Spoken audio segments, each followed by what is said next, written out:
കേരള സർവകലാശാല കലോത്സവത്തിൽ കോഴ ആരോപണം നേരിട്ട വിധികർത്താവിനെ മരിച്ച നിലയിൽ കണ്ടെത്തി. ഷാജി പൂത്തട്ടെ എന്ന PN ഷാജി കണ്ണൂരിലെ വീട്ടിൽ കിടപ്പുമുറിയിൽ തൂങ്ങി മരിച്ച നിലയിലാണ് കണ്ടെത്തിയത്. കോഴ കേസിൽ ഒന്നാം പ്രതിയായി ചേർത്തിരുന്നത് ഷാജിയെയാണ്. വൈകിട്ട് പുറത്തിറങ്ങുന്നത് കാണാത്തതിനെ തുടർന്ന് വീട്ടുകാർ മുറി തുറന്നു നോക്കിയപ്പോഴാണ് മരിച്ചതായി കണ്ടത്.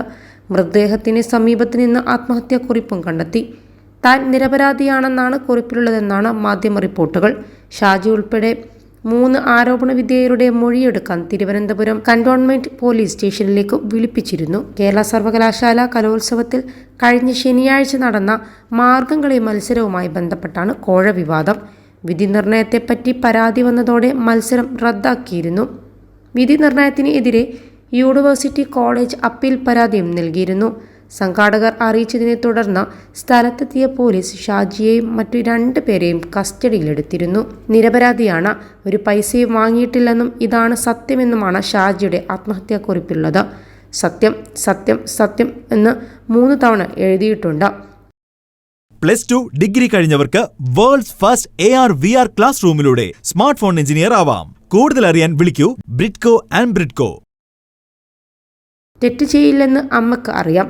പിന്നിൽ കളിച്ചവരെയെല്ലാം ദൈവം രക്ഷിക്കട്ടെയെന്നും കലോത്സവത്തിന്റെ വിധി നിർണയത്തിനായി നൽകുന്ന ജഡ്ജ് റിമാർക്സ് ഷീറ്റിലാണ് എഴുതിയിരിക്കുന്നത്. നേരത്തെ പോലീസ് കസ്റ്റഡിയിലെടുത്ത ഷാജിയെയും മറ്റുള്ളവരെയും അന്ന് രാത്രി തന്നെ പോലീസ് ജാമ്യത്തിൽ വിട്ടിരുന്നു. നൃത്താധ്യാപകനായ ഷാജി സ്കൂൾ കോളേജ് വിദ്യാർത്ഥികളെ വർഷങ്ങളായി നൃത്തം പരിശീലിപ്പിക്കുന്നയാളാണ്. വീട്ടിൽ നിന്ന് കണ്ടെടുത്ത ആത്മഹത്യാക്കുറിപ്പിൽ തനിക്കെതിരെയുള്ള ആരോപണം ഷാജി നിഷേധിക്കുന്നുണ്ട്. നിരപരാധിയാണെന്നും ഒരു പൈസയും വാങ്ങിയില്ലെന്നും ഇതാണ് സത്യമെന്നുമാണ് ആത്മഹത്യാക്കുറിപ്പിലുള്ളത്.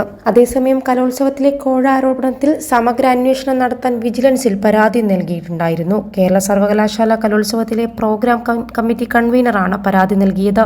വാട്സപ്പ് ചാറ്റും ഓഡിയോ ക്ലിപ്പും അടക്കമാണ് പരാതി നൽകിയത്. കേസിലെ ഇടനിലക്കാരൻ മറ്റ് സർവകലാശാലകളിൽ നിന്നും കോഴ വാങ്ങിയിട്ടുണ്ടോ എന്നും പോലീസ് അന്വേഷിച്ചു വരുന്നതിനിടയിലാണ് ഈ സംഭവം. 21 ലക്ഷത്തോളം സന്തുഷ്ടരായ ഉപഭോക്താക്കളും 2 ലക്ഷത്തോളം തിമിര ശസ്ത്രക്രിയകളും പൂർത്തിയാക്കിയ മലബാറിലെ ഏക കണ്ണാശുപത്രി അൽ സലാമ ഹൈ ഹോസ്പിറ്റൽ റോഡ്, പെരിന്തൽമണ്ണ.